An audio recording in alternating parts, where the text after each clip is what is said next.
అప్పుడు మన భారతదేశం ఇదంతా అఖండ భారత్.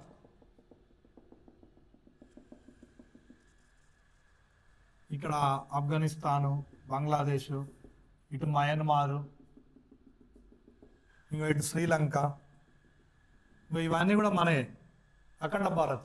అంటే మన చుట్టూన్న నేపాల్, భూటాను, ఆఫ్ఘనిస్తాను, చైనాలో కొన్ని భూభాగాలు, మయన్మారు, శ్రీలంక, ఓకేనా. సో ఇటు వచ్చేసరికి పాకిస్తాను, ఓకేనా. ఇవన్నీ కూడా మన అఖండ భారత్లో ఒకప్పుడు భూభాగాలు. ఈ క్రీస్తు పూర్వము 600 సంవత్సరంలో ఈ మొత్తం అఖండ భారత్ మొత్తము ఎన్ని సామ్రాజ్యాలుగా లేదా ఎన్ని జానపదాలుగా విడిపోయిందని చెప్పుకుంటున్నాము? 16 రాజ్యాలుగా ఉండిపోయింది. అంటే ఈ సమూహాల నుంచి, విలేజెస్ నుంచి, అర్బన్ లైన్స్ నుంచి ఎక్కడికి వచ్చినా మనము రాజ్యానికి వస్తున్నాం. అలా వచ్చిన రాజ్యాలు మొత్తం ఎన్ని అని చెప్పుకుంటున్నాము? 16 అని చెప్పుకుంటున్నాము. ఈ 16 మొత్తం కూడా భారతదేశంలో ఎక్కడున్నాయి? ఉత్తర భారతదేశము మరియు మనం దీన్ని ఏమైనా డివైడ్ చేసుకుంటున్నాము? దక్షిణ భారతదేశం అని డివైడ్ చేసుకుంటున్నాం. అఖండ భారతం మొత్తాన్ని ఉత్తర భారతదేశం మరియు దక్షిణ భారతదేశంగా డివైడ్ చేసుకుంటే ఈ 16లలో ఉత్తర భారతదేశంలో ఎన్ని రాజ్యాలు ఉన్నాయంట? 15 రాజ్యాలు ఉన్నాయంట. మంచిగా వినా. నెక్స్ట్ దక్షిణ భారతదేశంలో ఎన్ని రాజ్యాలు ఉన్నాయంట? కేవలం ఒక రాజ్యం మాత్రమే ఉన్నదంట. చూడండి, వినండి, మీరు బోర్డు వైపు చూసుకుంటే వినండి. నోట్స్లో మొత్తం డేటా ఉంటుంది, బాగా వినడానికి ప్రయత్నం చేయండి, రాయాల్సిన అవసరం లేదు. ఇప్పుడు సో ఈ 15 జానపదాల్లో మళ్ళీ ఏం జరిగినాయంట? 2 భారతదేశానికి వెలపల, భారతదేశానికి అవుట్ సైడ్ 2 ఉన్నాయంట. భారతదేశం లోపల ఎన్ని ఉన్నాయంట? 13 ఉంది. మళ్ళీ టోటల్ ఎన్ని అవుతున్నాయి? 15. ఈ 15 ఎక్కడున్నాయని చెప్పుకుంటున్నాం? ఉత్తర భారతదేశంలో ఉన్నాయని చెప్పుకుంటున్నాం, ఉత్తర భారతదేశం. నెక్స్ట్ ఈ 16లో మిగిలిన ఒకటి ఎక్కడుందని చెప్పుకుంటున్నాము? దక్షిణ భారతదేశంలో ఉందని చెప్పుకుంటున్నాం. ఈ దక్షిణ భారతదేశంలో ఉన్న ఏకైక రాజ్యము లేదా జానపదము దేని చెప్పుకుంటున్నాం మనము? అస్మక. ఈ పదం విన్నారు కదా, పదం అయితే విన్నారు కదా. సో చూడండి, అస్మక కాడికి వచ్చినాం. అంటే మనం కొంత తెలంగాణ హిస్టరీకి దగ్గర అవుతున్నామని. ఇప్పుడు రాగా మనం తెలంగాణ హిస్టరీలకు రాలే, ఇంకా జస్ట్ బేసిక్స్లో ఉన్నాం. చూడండి, క్రీస్తు పూర్వము మొత్తం 16 రాజ్యాలు ఉన్నాయి. ఈ 16 రాజ్యాలు ఉత్తర భారతదేశంలో ఎన్ని ఉన్నాయి? 15 ఉన్నాయి. ఈ 15లో 2 భారతదేశానికి వెలుపల ఉన్నాయి. అంటే ప్రజెంట్ ఉన్న భారతదేశానికి వెలుపల ఉన్నాయి. క్వశ్చన్ మొన్న గ్రూప్ 1లో ఇదే అడిగింది, ఎలిమినేషన్లో అడిగింది. గ్రూప్ 1 మీరు పేపర్ చూడండి ఒకసారి. ఈ భారతదేశానికి వెలుపల ఉన్నాయి ఏవైనా అడిగిండు రండి. సో భారతదేశం లోపల ఉన్నాయి 13. ఇది కూడా భారతదేశం. ఇప్పుడు ఈ మొత్తం భారతదేశాన్ని, ఇప్పుడు మన భారతదేశాన్ని మనం ఉత్తర భారతదేశం, దక్షిణ భారతదేశంగా డివైడ్ చేసుకుంటే ఈ దక్షిణ భారతదేశంలో ఉన్న ఏకైక రాజ్యం ఏది అట? అస్మక్. ఈ మొత్తం 15 ఎక్కడ ఉన్నాయంట? ఈ ఉత్తర భారతదేశంలో ఉన్నాయంట. ఈ 2 మాత్రం ఎక్కడున్నాయంట? భారతదేశానికి వెలుపల. ఎక్కడున్నాయంట? వెలుపల. మరి భారతదేశానికి వెలుపల ఎక్కడున్నాయి? ఇంకొకటి ఇక్కడ ఉంది, ఒకటి ఇక్కడ ఉంది. చూడండి, ఓకేనా. సో ఒకటేంటిది? ఇంకో గాంధార రాజ్యం, ఒకటి కాంబోజా, ఇంకో దీని ఎడుకోటారు తక్షశిల రాజధాని, ఇంకో దీని ఎడుకోటారు రాజపురం. మీకు ఇండియన్ హిస్టరీ చెప్పినప్పుడు వీటి చరిత్ర, వీటి మొత్తం ఇన్ఫర్మేషన్ అక్కడ చూస్తాం. జస్ట్ ఇక్కడ మీకు జస్ట్ బ్రీఫ్గా తెలవాలని. ఇంకో 2 ఇక్కడ అయిపోయినాయి కదా. సో ఇంకెన్ని ఉన్నాయి? 13. ఇంకో ఈ 13 అన్ని కూడా ఇంకో ఈ భారతదేశంలో, ఉత్తర భారతదేశంలో ఇక్కడ ఉన్నాయి.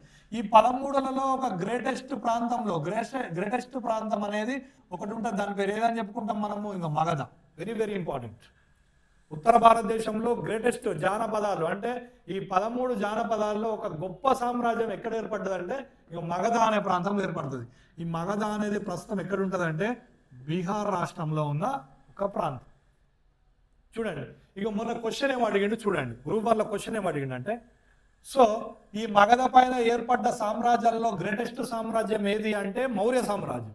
గొప్ప చక్రవర్తులు ఎవరు అంటే, చక్రవర్తులు ఎక్కడ వచ్చారంటే మౌర్య సామ్రాజ్యంలో వచ్చారు. ఈ మౌర్య సామ్రాజ్యంలో గ్రేటెస్ట్ చక్రవర్తి ఎవడంటే అశోకుడు. ఈ అశోకుడు పరిపాలిస్తున్నప్పుడు ఏం చేసిండు? ఈ అఖండ భారత్ మొత్తాన్ని ఏం చేసిండు? ఆధీనంలో తీసుకున్నాడు. ఒకనొక సమయం అఖండ భారత్ మొత్తాన్ని ఆధీనంలో తీసుకున్నాడు. తీసుకున్న తర్వాత ఏమైంది? పరిపాలిస్తుంటే బాగానే ఉన్నది. క్వశ్చన్ చూడు ఎట్లా అడిగిండో మేము, అంటే స్టూడెంట్స్ ఎట్లా క్వశ్చన్ అడిగిందంటే, మొత్తం అఖండ భారత్ మొత్తము అశోకుని ఆధీనంలో ఉన్నది. ఈ అశోకుని ఆధీనంలో బాగానే ఉంది. మరి ఈ అశోకుడు పరిపాలిస్తున్నప్పుడు ఈ అఖండ భారత్ మొత్తంలో భారతదేశానికి వెలుపల ఉన్న జానపదాలు గుర్తించండి అని చెప్పి క్వశ్చన్ అడిగాడు. స్టేట్మెంట్ అడిగాడు. 4 స్టేట్మెంట్లు అడిగి క్వశ్చన్ నేను చెప్పింది అడిగి ఆ అశోకుని యొక్క అఖండ భారత సామ్రాజ్యంలో భాగంగా ఉంటూ భారతదేశానికి వెలుపల ఉన్న రాజ్యాలను గుర్తించండి అన్నాడు. క్వశ్చన్ చూడండి, అర్థమైందా? అంటే మనం చదివేటప్పుడు ఏం చేయాలి, కొంచెం అక్కడ ఏం చేయాలి, సో కొంచెం నాలెడ్జ్ యూజ్ చేస్తాడు. అంటే ఇవంతా కూడా అశోకుడు పరిపాలిస్తుండు, కానీ భారతదేశానికి లోపల ఉన్నాయి కొన్ని జానపదాలు ఉన్నాయి, భారతదేశానికి వెలుపల ఉన్న జానపదాలు ఉన్నాయి. ఈ క్వశ్చన్స్ అడిగిండు. ఇదన్నీ స్టేట్మెంట్లు 4 స్టేట్మెంట్లు ఇచ్చిండు. కొన్ని స్టేట్మెంట్లు ఇక్కడ ఉన్న రాజ్యాలు ఇచ్చిండు, కొన్ని స్టేట్మెంట్. అంటే ఈ 2 స్టేట్మెంట్ ఏదైతే ఉంటుందో అది ఆన్సర్గా మనం చెప్పడానికి అవకాశం ఉంది. అంటే అశోకుని యొక్క ఆధీనంలో ఉన్నది, భారతదేశానికి వెలుపల ఉన్నది. నువ్వు ఇట్లా చదువుకోవాలి. మనం ఏం చేస్తాం, ఇవన్నీ కలిపి చదువుతాం. కలిపి చదివేసరికి చివరికి ఎగ్జామ్కి వెళ్ళిన తర్వాత ఏమవుతుంది, అసలు ఏది ఉంది తన రాజ్యంలో ఏది లేదు. ఇప్పుడే నువ్వు ముందే చదువుకొని వెళ్ళామనుకో ఈజీగా ఆన్సర్ చేయడానికి అవకాశం ఉంటుంది. సో ఇట్లా చిన్న ఎగ్జాంపుల్ మీకు చూపెట్టింది. ఇప్పుడు చూడండి, మొత్తం భారతదేశంలో సో అఖండ భారత్లో 16 రాజ్యాలు ఏర్పడ్డాయి. ఉత్తర భారతదేశంలో 15 ఉన్నాయి, దక్షిణ భారతదేశంలో ఉన్నాయి. ఒకటి దక్షిణ భారతదేశం ఎక్కడుంది, అస్మాక అని చెప్తున్నాం. మరి ఈ 16 జానపదాలు ఏర్పడ్డాయని చెప్పి మనకు ఈ ఎవిడెన్స్ ఏమన్నా ఉందా? చూడండి, అంగుత్తరాయ నికాయ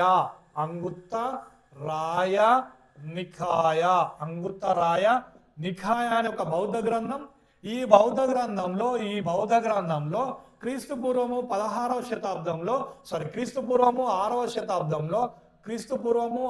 శతాబ్దంలో అఖండ భారత్ మొత్తంలో 16 జానపదాలు ఏర్పడ్డాయి. ఈ 16 జానపదాలలో దక్షిణ భారతదేశంలో ఏకైక జానపదం ఏది అంటే అస్మక అని చెప్పి ఇంకో ఈ అంగుత్తరాయ అనే నికాయ అనే బౌద్ధ గ్రంథంలో రాయబడ్డది, క్లియర్గా రాయబడ్డది. అందుకోసమనే ఇంకా మనం ఈ స్టోరీ చెప్పుకుంటాం. నెక్స్ట్, సో ఇది కాకుండా సో ఇంకొకటి బౌద్ధ గ్రంథమైన సో సుత్తి పీఠిక. సో ఈ సుత్తి పీఠిక అనే ఒక పెద్ద గ్రంథంలో ఒక భాగం సుత్తిని పాదం. ఈ సుత్తిని పాదం అనే దాంట్లో ఒక స్టోరీ రాయబడ్డది. ఎవరి స్టోరీ రాయబడ్డది అంటే బావరి అనే ఒక బ్రాహ్మణుని యొక్క వృత్తాంతం, తన చరిత్ర రాసుకున్నాడు. ఎక్కడ, సుత్తిని పాదం అనే ఒక భాగంలో. ఏ బుక్ అంటే సుత్తి పీఠిక. ఈ సుత్తి పీఠిక ఏ మతానికి సంబంధించిందంటే బౌద్ధ మతం. ఈ అంగుత్తరాయ నికాయ అనే గ్రంథం కూడా దేనికి సంబంధించింది, బౌద్ధం. అవి కూడా అడుగుతా ఉంటాడు ఎగ్జామ్.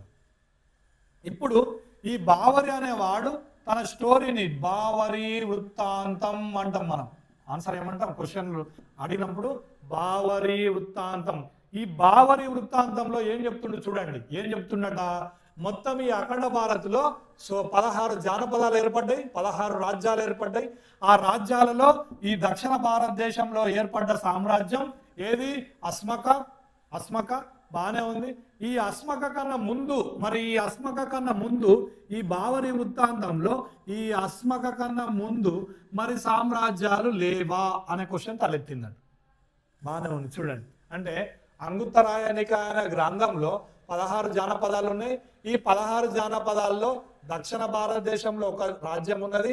ఆ రాజ్యం పేరే మనం అస్మక అని చెప్పుకున్నాం. బాగానే ఉంది. దీంట్లో మరి సుత్తిని పాదం వచ్చేసరికి సుత్తి పీఠికలో సుత్తిని పాద భాగంలో బావరి ఏం రాసిండు, ఒక వృత్తాంతం రాసిండు. ఏమో రాసిండు, ఇంకో మీరు అస్మక అని చెప్పారు, బాగానే ఉన్నది. ఈ అస్మక కన్నా ముందు మరి ఈ దక్షిణ భారతదేశంలో రాజ్యాలు కూడా ఉన్నవి. అవి ఏమున్నాయి ఇంకో చూడండి అని చెప్పి వృత్తాంత రూపంలో, కథ రూపంలో ఏం చేసిండు బావరి అనేటోడు దీంట్లో రాసి పెట్టిండు. చూడండి ఏం రాసి పెట్టిండు. సో అస్మక కన్నా ముందు దక్షిణ భారతదేశంలో ఉన్న రాజ్యాల చరిత్రను ఎవరు రాసిర్రు, బావరి అనేవాడు రాసిండట. ఎట్లా రాసిండో చూడండి. సో గోదావరి నదికి ఇరువైపులా గోదావరి నది ఎక్కడ జన్మిస్తుంది? మహారాష్ట్ర నాసిక్. ఓకేనా, మహారాష్ట్రలో నాసిక్. ఓకే, అంటే ఇక్కడ జన్మించిన గోదావరి చివరికి ప్రవహిస్తూ ఓకేనా ఎక్కడి వరకు, తెలంగాణ నుంచి.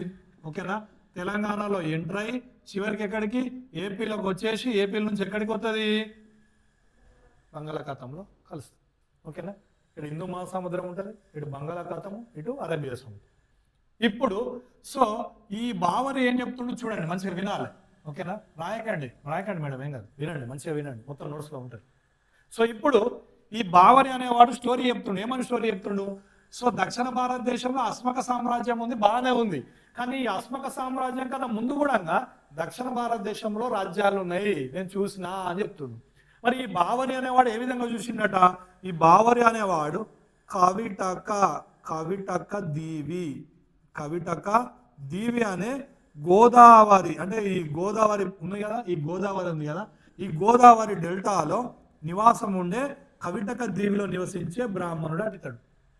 అంటే గోదావరి మధ్యలో ఎక్కడో ఒక దగ్గర కొంత ల్యాండ్ ఉంటే ఆ ల్యాండ్లో ఒక గూడేసుకొని నివసిస్తున్న బ్రాహ్మణుడు ఎవడట? బావరి. అందుకనే మనకి స్టోరీ చెప్తున్నానంట. దేనిలో రాసిండు? సుత్తిని పాదంలో. ఇది ఏ బుక్లో భాగంగా ఉన్నది? సుత్తి పీఠికలో భాగంగా ఉంది. ఇది ఏ మతానికి సంబంధించింది? బౌద్ధ మతం. ఏం చెప్తుండో చూడు. ఏం చెప్తుండంట? ఈ గోదావరికి ఇరువైపులా రెండు చిన్న అంధక రాష్ట్రాలు ఉన్నాయి.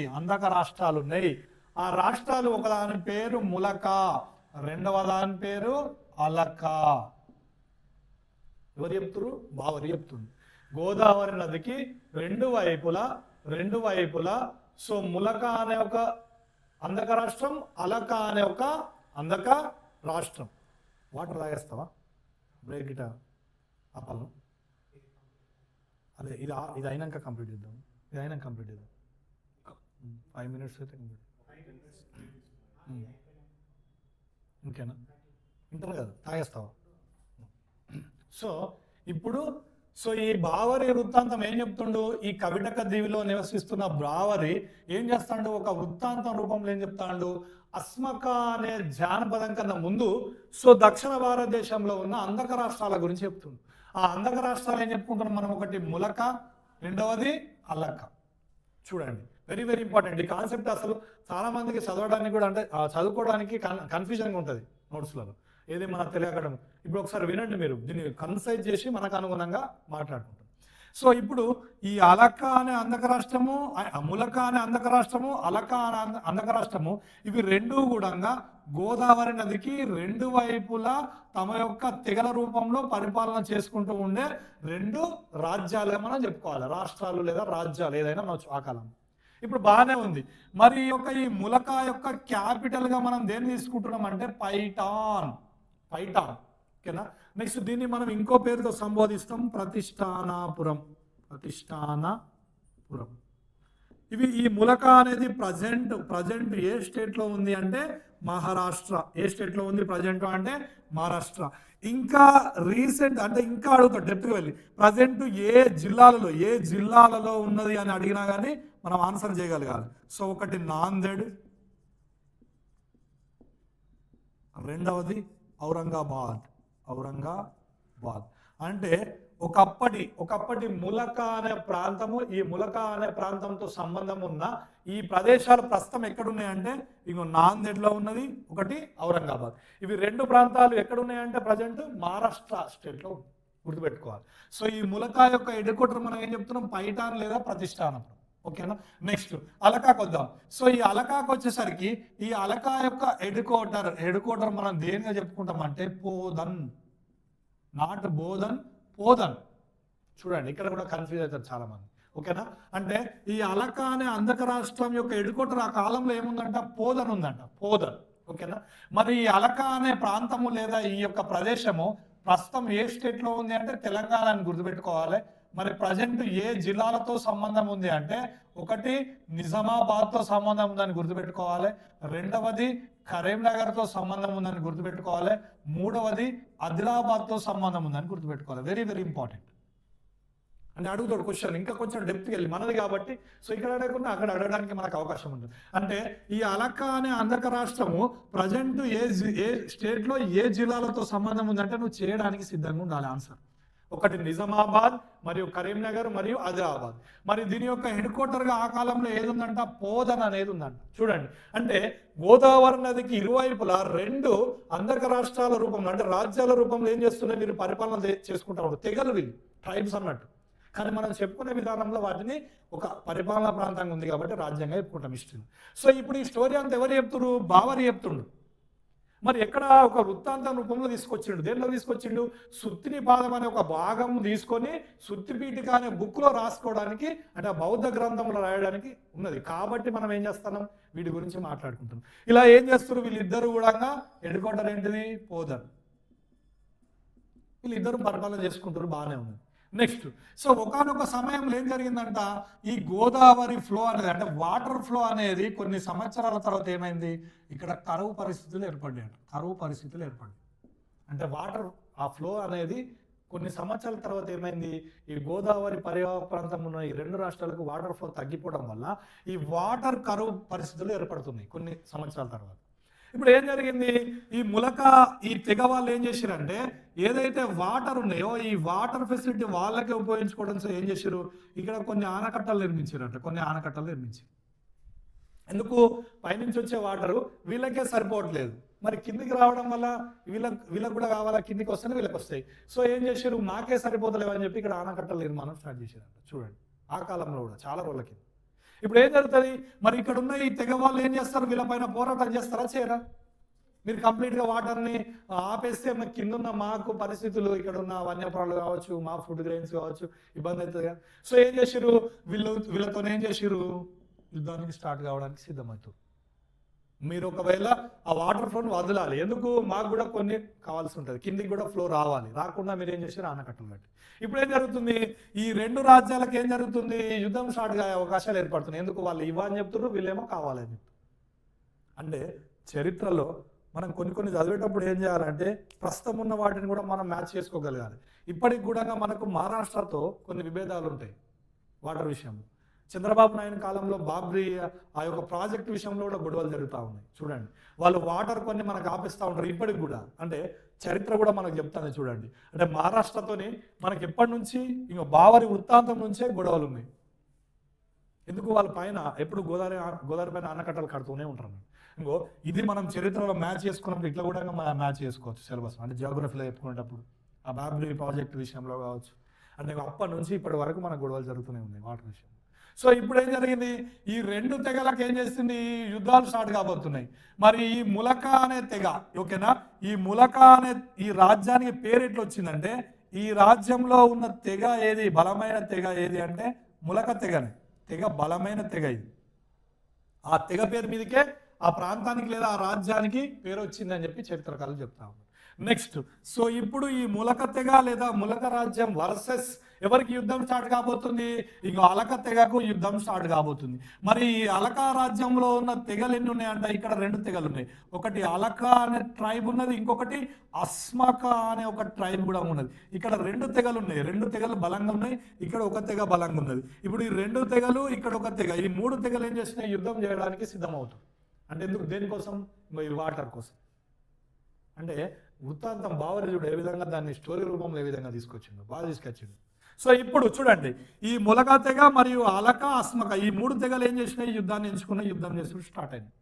ఈ విధంగా ఆ కాలంలో వాటర్ రిసోర్స్ కోసం ఏం జరిగినాయి, యుద్ధాలు జరిగినాయి ఈ రెండు రాష్ట్రాలు. ఇప్పుడు ఏం జరిగినాయి, ఈ రెండు రాజ్యాలు కూడా యుద్ధం స్టార్ట్ కావడం వల్ల చివరికి ఎవరు ఓడిపోతా ఉన్నారు, ఇంకో ములక స్టేట్ వాళ్ళు లేదా ములక తెగ వాళ్ళు ఓడిపోయారు. సో ఎవరు విజయం సాధించారు, ఇంకో అలక అనే ట్రైబ్ వాళ్ళు లేదా అలక అనే అంధక రాష్ట్రం వాళ్ళు విజయం సాధించారు. ఇప్పుడు మరి ఈ విజయం సాధించడంలో కీలక పాత్ర పోషించిన తెగ ఏది అంటే యుద్ధ విజయానికి కీలక పాత్ర పోషించిన తెగ ఏది అంటే అస్మక అని గుర్తుపెట్టుకోవాలి. ఇది ఒక ట్రైబు, చాలా మందికి తెలియదు. ఇది మనం జానపదంగా చెప్పుకుంటున్నాం. అంటే మొత్తం జానపదాలు క్రీస్తుకు 600 ఎన్ని ఏర్పడ్డాయని చెప్పుకున్నాము, 16. ఉత్తర భారతదేశంలో ఎన్ని ఉన్నాయని చెప్పుకున్నాము, 15. భారతదేశానికి వెలుపల ఎన్ని ఉన్నాయని చెప్పుకున్నాము, 2. ఓన్లీ ఉత్తర భారతదేశంలో ఎన్ని ఉన్నాయని చెప్పుకున్నాము, 13. దక్షిణ భారతదేశంలో ఏర్పడ్డది 1. ఆ ఏర్పడ్డ జానపదం ఏది అంటే అస్మక. కానీ మనం ఇక్కడ జానపదం రాష్ట్రంగా చెప్పుకుంటున్నాం, కానీ అంతకు ముందే అస్మక అనేది ఒక తెగ అని తెలిసి ఉండాలి. ఇది మనం చదువుకోవాల్సిన, ఇట్లా పట్టద్దు. కొంచెం దాన్ని స్టోరీ రూపంలో తెలుసుకుంటే ఈజీగా బ్రెయిన్లో ఉండిపోతుంది ఎప్పటికైనా. సో ఈ అస్మక తెగనే ఇక్కడ యుద్ధ విజయంలో కీలక పాత్ర పోషించింది. మరి వీళ్ళకి ఎక్కువ ప్రిఫరెన్స్ ఉంటుందా ఉండదా, ఉంటుంది. ఇప్పుడు ఏం చేసిరు, యుద్ధ విజయం సాధించారు. మూలకా స్టేట్ వాళ్ళు ఏం చేయాలి, వీళ్ళు చెప్పినట్టు వినాలి. అంటే యుద్ధంలో గెలిచిన వాళ్ళకి ఏం చేయాలి, ఆ ఓడిపోయిన వాళ్ళతో ఒప్పందం చేసుకోవాలి. శాంతి ఒప్పందం కావచ్చు, ఏదైనా కావచ్చు. ఇప్పుడు ఏం జరుగుతుంది, ఈ రెండు రాష్ట్రాల కలయికతో ఏం జరుగుతున్నాయి, ఒప్పందం జరుగుతుంది.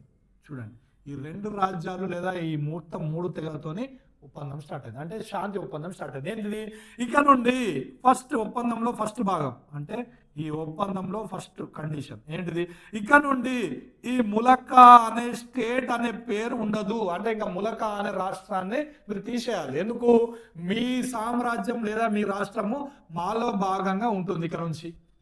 ఫస్ట్ కండిషన్ చూడండి. రెండవ కండిషన్ ఏంటిది, ఇక్కడ నుంచి ఇలాంటి ఆనకట్టలు కానీ ఇలాంటివి కానీ ఏవి కూడా కట్టకూడదు, వాటర్ సంబంధించిన ఇష్యూస్ రాకూడదు. నెక్స్ట్ మూడవది, మీ యొక్క మొత్తం పరిపాలన, అంటే మీ ప్రాంతానికి సంబంధించిన పరిపాలన మొత్తం ఎవరు చూసుకుంటారు, ఇక్కడ నుంచి అలకా స్టేట్ వాళ్ళే చూసుకుంటారు. ముఖ్యంగా ఎవరు చూసుకుంటారు, అస్మక వాళ్ళు చూసుకుంటారు. నెక్స్ట్, ఇక్కడ నుంచి మీరు ఎలాంటి, అంటే మాకు తెలియకుండా మీరు ఎలాంటి సైనిక పరమైన విషయాలు కానీ ఏవి కూడా మాకు తెలియకుండా దాన్ని పెంచుకునే సాహసం చేయకూడదు.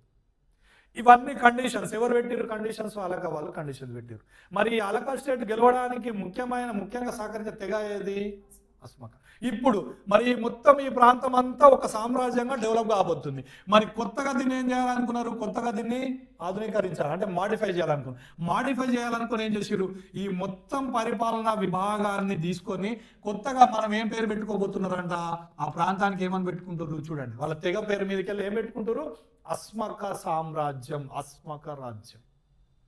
అంటే నీకు ఏం కావాలి, ఇండైరెక్ట్గా ఏం కావాలి, ఈ అస్మక జానపదం అనేది ఎన్ని అందక రాష్ట్రాల కలయిక అని తెలవాలి నీకు, ములక మరియు అలక అనే చిన్న సామ్రాజ్యాల కలయికనే ఏదని చెప్పుకుంటున్నాం, అస్మక. మరి దీన్ని మొత్తం మాడిఫై చేసినప్పుడు దీనికి ఏమని పెట్టుకున్నాము, అస్మక సామ్రాజ్యం లేదా అస్మక జానపదాన్ని పెట్టుకున్నాం కదా. మరి పెట్టుకున్నప్పుడు దీని హెడ్ క్వార్టర్ కూడా మారుతుంది కదా, దీని హెడ్ క్వార్టర్ మారాలి. ఇప్పుడు దీనికి హెడ్ క్వార్టర్ ఏదని మార్చుకున్నారంట, బోధన్. ఏమని మార్చుకున్నారు, అంటే చరిత్రలో మనం చదివేటప్పుడు కన్ఫ్యూజ్ కావద్దు. పోధన్ వేరు, బోధన్ వేరు. పోధను దేని యొక్క రాజధానిగా ఉన్నది, అలక. పోధన్ దేని యొక్క తెగల యొక్క రాజధానిగా ఉన్నది, అలక, అస్మక. గుర్తుపెట్టుకోవాలి, బట్టి పెట్టద్దు, మిమ్మల్ని ఇక్కడనే కన్ఫ్యూజ్ చేస్తూ ఉంటాడు. సార్ ఇక్కడనేమో రాజ్యాంగం మాట్లాడినాం, ఇక్కడ తెగంగా మాట్లాడినాం, అంటే అట్లే మాట్లాడాలి.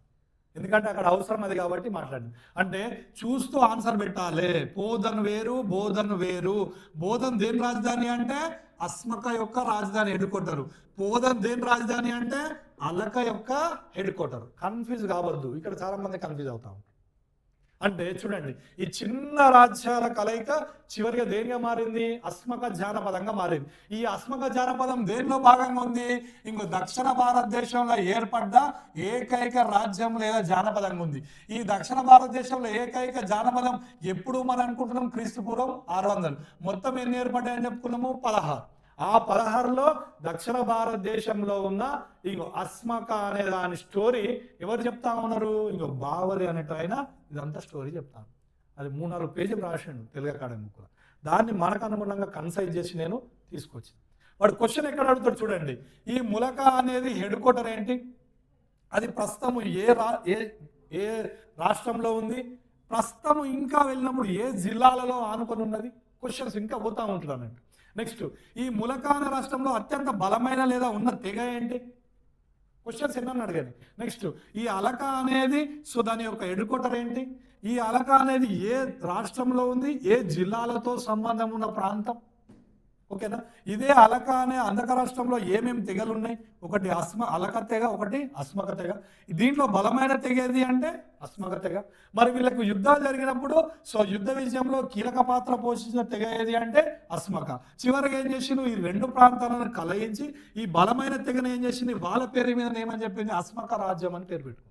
ఈ అస్మక రాజ్యమే క్రీస్తుపూర్వం 600 ఏర్పడ్డ దక్షిణ భారతదేశంలో ఏర్పడ్డ రాజ్యంగా ఎవరు చెప్తున్నారు, బావరి అన్నట్టు ఆయన ఇంకో సుత్తిపీఠిక అనే గ్రంథంలో చెప్తాను. ఇంకో ఇట్లా మనం ఏం చేయాలి, ఆ కనెక్షన్ పెట్టుకోవడానికి ప్రయత్నం చేయాలి. అంటే ఊరికనే ఆ బుక్లో ఉన్న పాయింట్స్ చదువుకుంటూ పోతే మనం ఆన్సర్ చేయలేము. ఇంకో చిన్న స్టోరీ లాగా దీన్ని డెవలప్ చేసుకున్నాం అనుకో, ఎన్ని క్వశ్చన్స్ అన్నా రాని ఈజీగా మనం ఆన్సర్ చేయడానికి అవకాశం ఉంటుంది. సో బ్రేక్ తీసుకొని రండి. వచ్చిన తర్వాత ఇక ఆస్మక నుంచి చివరికి మీకు మనకు సిలబస్కి చెప్పేసి